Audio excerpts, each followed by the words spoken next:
Hello, my name is Anita Feng and I'm a Raku ceramic artist. I like to specialize in making Buddhas in particular. So I make functional art. Okay, wonderful. And I have to tell you, I'm a big fan of your work, Anita. Oh, I just, when I saw you at the art fair last year, I was so happy that your booth was about 2 booths down from mine because I kept coming and looking at all your wonderful work. And so what I'd like to ask you today is maybe you could tell us a little bit about Raku and what it is and what your process is, how you create it. Sure. Raku is an unusual form of firing for ceramic work, and it's very dramatic.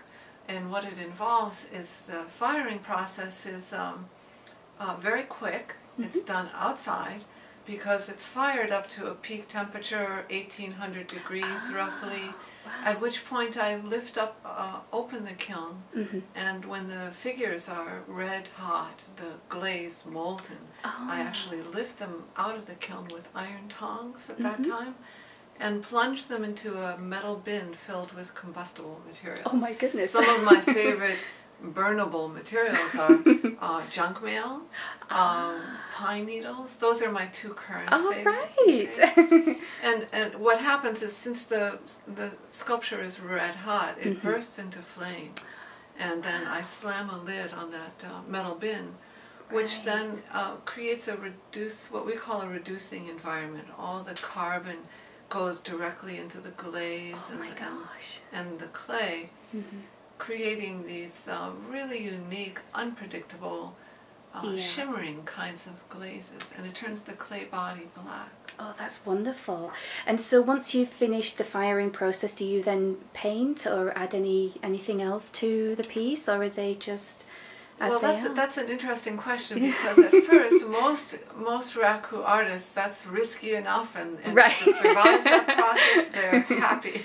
Oh yeah. But I like to look at the results, and sometimes, because it's so risky, occasionally a really nice piece comes out. It's absolutely beautiful, but it has a crack. Right. And so what I will do is actually use that as a decorative element and fill the crack with gold mixed with epoxy. Oh, wonderful. Or silver mixed with epoxy.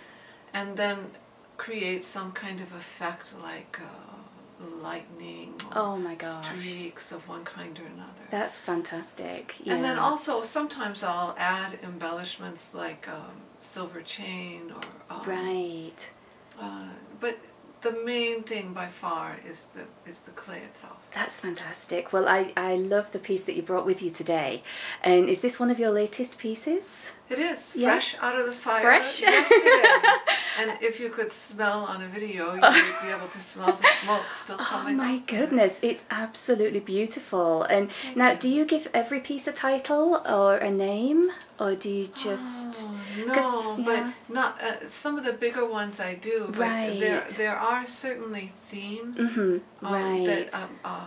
that hinge on a kind of poetic metaphor that's associated with each one. So with this one, because of this swirl and the patterning on the clay, I think of it as a metaphor for being at peace and tranquil within the midst of change. I can certainly see that. Yes, it's just beautiful. And you know, I was going to also ask, do you teach? Do you teach this process, or are you not a teacher? I have taught pottery. And I've gone into the public schools, and I've taught all ages from kindergarten on up.